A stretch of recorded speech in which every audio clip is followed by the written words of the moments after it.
I thought she was just my mom's friend, until the night her smile lingered, and she whispered, "Don't pretend you don't feel this."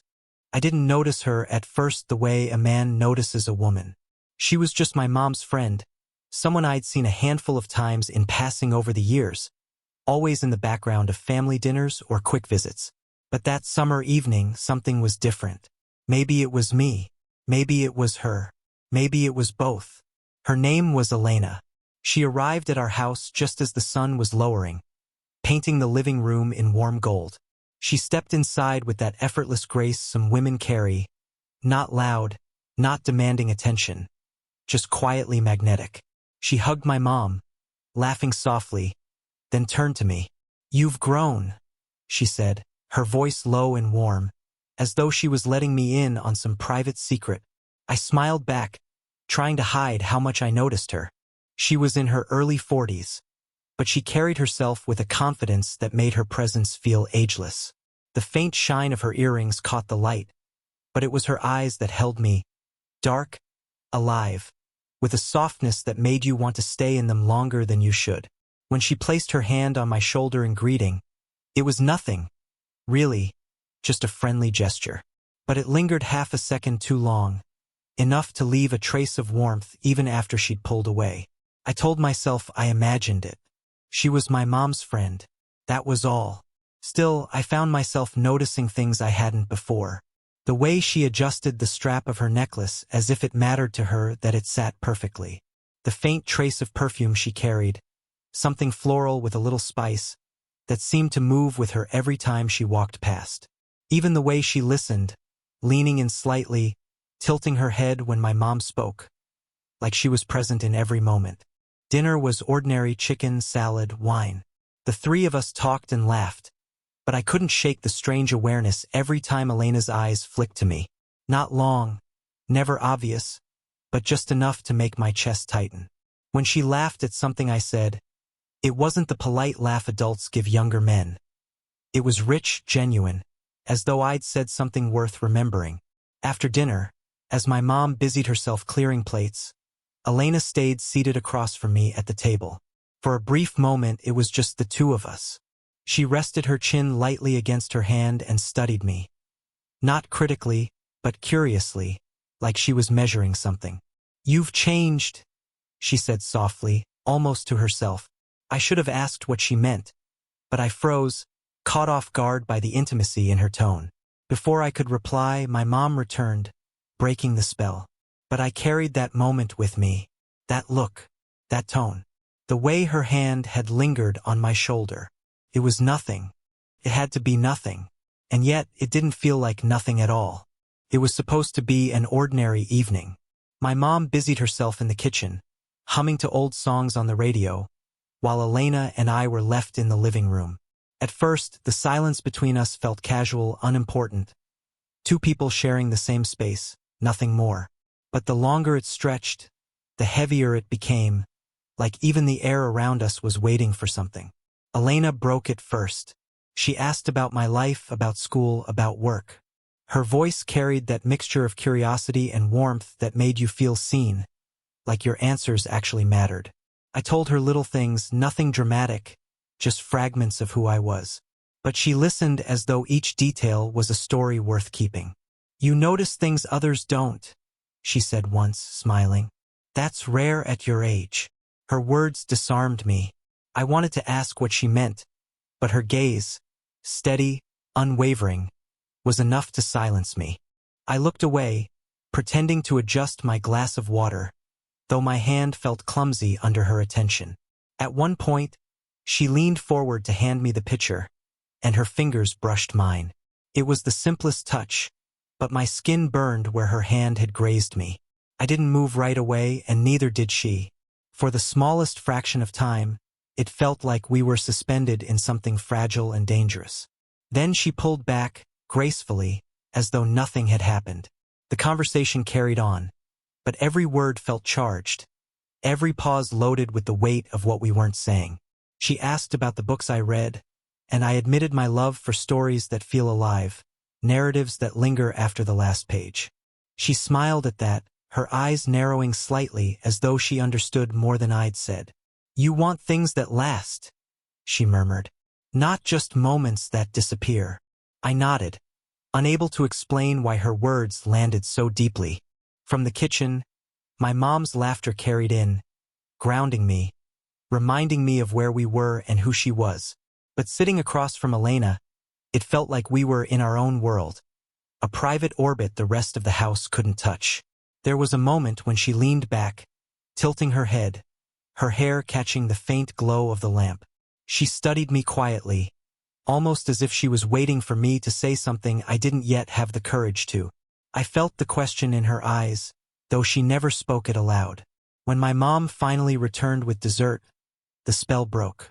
Elena straightened, her expression softening back into something casual, polite. But as she passed me a slice of cake, her hand brushed mine again. Lightly, intentionally this time. I looked up at her and she smiled. A smile that lingered. A smile that said more than her words ever could. And for the first time, I stopped telling myself I was imagining it. The next time I saw her, it was at a small family gathering. Nothing special. Just neighbors and a few friends in the backyard. Music low. The smell of grilled food hanging in the summer air. I tried to play it cool, tried to treat Elena like she was anyone else in the crowd. But from the moment she arrived, I felt her presence as if the space itself shifted to make room for her. At one point, as the evening stretched on, I stepped outside onto the porch to get some air. The voices and laughter inside dulled to a low hum, replaced by the chorus of crickets and the faint rustle of leaves. That's when Elena appeared, carrying her glass of wine, moving with that same unhurried grace. She didn't ask if she could sit. She just did, settling beside me as if it were the most natural thing in the world. "You like quiet," she said softly, glancing at me. I shrugged, trying not to look at how the light from the porch lantern traced the line of her cheek. "Sometimes it's easier to think when it's quiet." She smiled, and there was a touch of sadness in it. "You're right. Quiet has a way of telling us things noise can't." We talked then, not about anything monumental, but about books, about memories, about places she had traveled when she was younger. Her voice carried a rhythm that felt steadying, but underneath, there was a tenderness I hadn't noticed before. It was as though, in the quiet, she allowed a piece of her guard to fall. As she spoke, she leaned just slightly toward me. Our arms didn't touch at first, but the closeness was enough to make me hyper-aware of every inch of space between us. Then, casually, she shifted. Her knee brushed against mine. A small thing, maybe even accidental. But she didn't move away, and neither did I. The air thickened. The sound of crickets seemed louder, the weight of silence heavier. I wanted to say something, to name the electricity building between us, but my throat tightened. So I sat there, caught between the urge to move closer and the fear of what it would mean. Then, from inside the house, my mom's voice called out, cheerful, oblivious. Elena didn't flinch, but she did turn to me, her eyes locking with mine.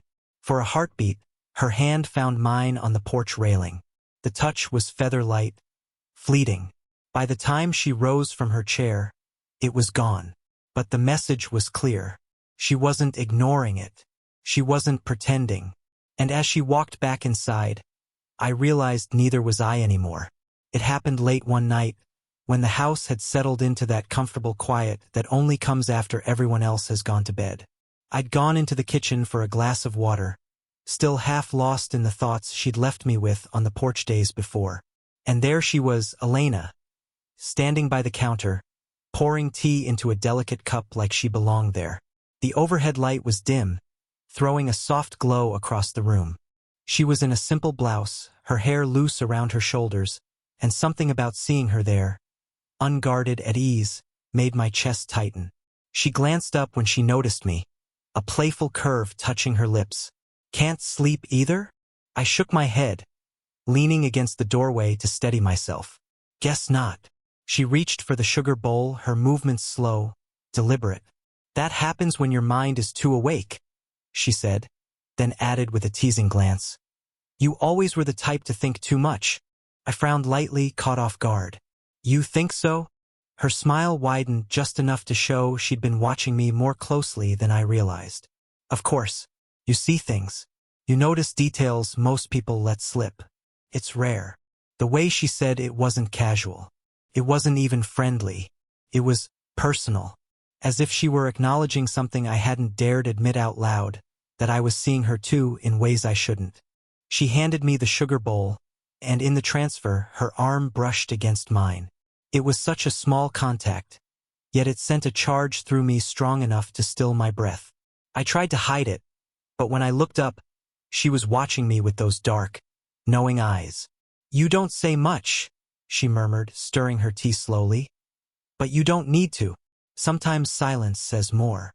I wanted to answer, to break that silence, but her words tangled around me like a net. The kitchen suddenly felt smaller, the distance between us collapsing into something dangerous. She leaned a little closer, her voice dropping to something softer, almost conspiratorial. "You're different, not in a boyish way, in a way that makes people stop and wonder if they've underestimated you." Her eyes held mine, steady and unflinching. For the briefest moment, I thought she might say it, say what had been building between us since that first spark. My pulse hammered at the possibility. But then, as though catching herself, she pulled back slightly, sipping her tea like nothing had happened. The tension hung there, heavy, unspoken, filling the space between us with questions neither of us dared to answer. When she finally left the kitchen, her hand brushed against mine one last time. A fleeting touch, a goodbye for now. I stood alone, the silence pressing in around me, and I realized something I could no longer deny. We weren't just imagining this. The day it finally broke open was nothing extraordinary, just a gray afternoon that turned heavy with rain. My mom had asked Elena to take me along on a quick errand, since we were both heading in the same direction. It should have been simple, nothing out of the ordinary, but life rarely announces the moments that change you forever. We finished the errand quickly, but by the time we walked out, the sky had opened up. Rain fell in thick sheets, soaking the parking lot. Elena laughed, pulling her coat tighter, and we hurried to her car, splashing through puddles like children. By the time we slid inside, our clothes clung damp against our skin, the windows already fogging from our breaths. The sound of the storm wrapped around us, sealing us off from the world. The car became a cocoon, small, close, private. She sat behind the wheel for a moment without turning the key, her hands resting on her lap. Her hair, damp around the edges, framed her face in a way that made her seem softer, less composed than usual.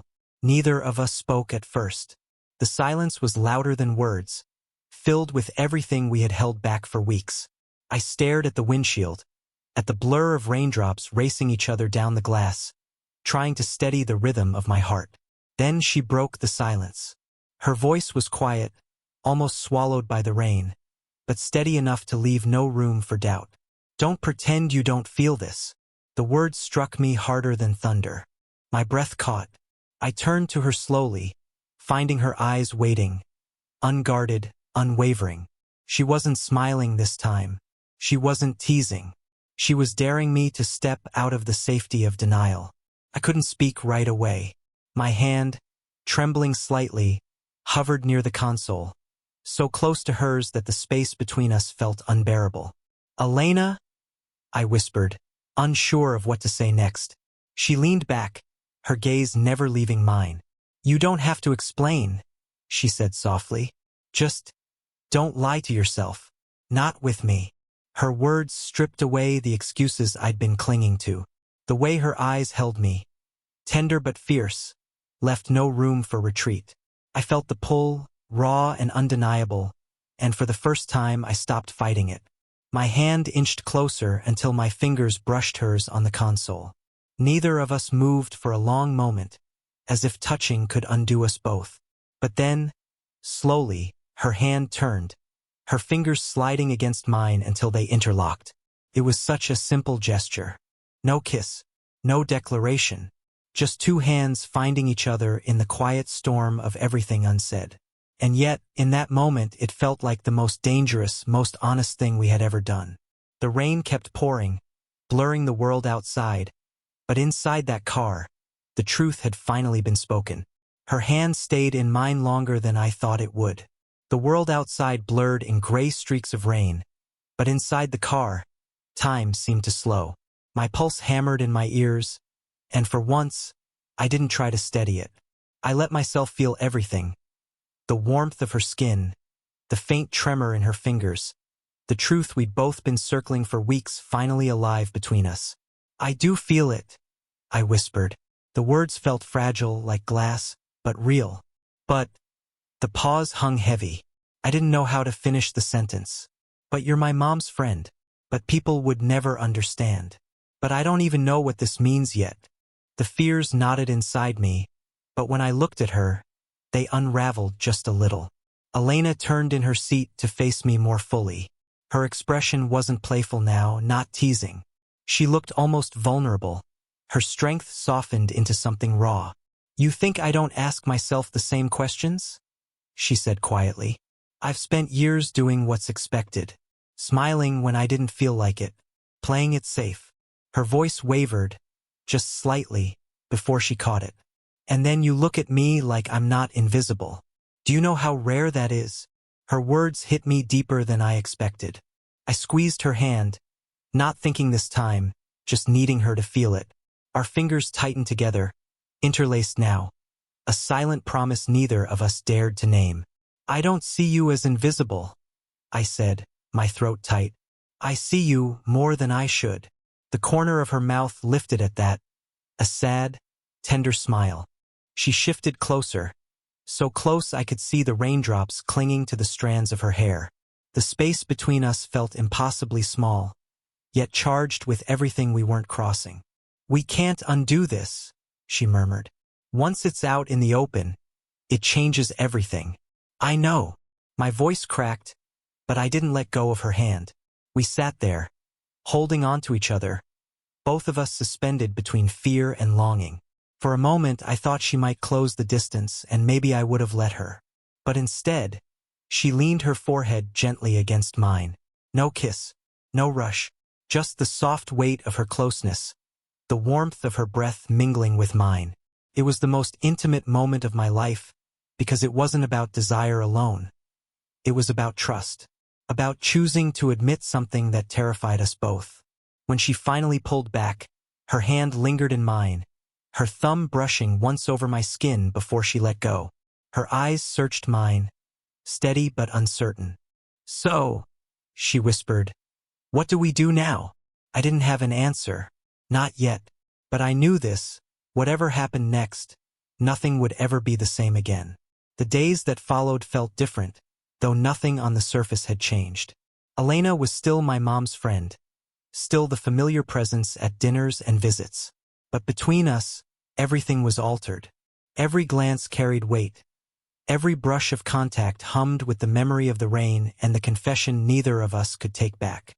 I tried to act normal, to bury myself in the routines of everyday life, but it was impossible. When Elena laughed across the table, my chest tightened. When she touched my arm in passing, my body remembered the way her hand had fit inside mine. And when her eyes lingered on me a fraction longer than they should, I knew she remembered too. One evening, not long after, we found ourselves alone again.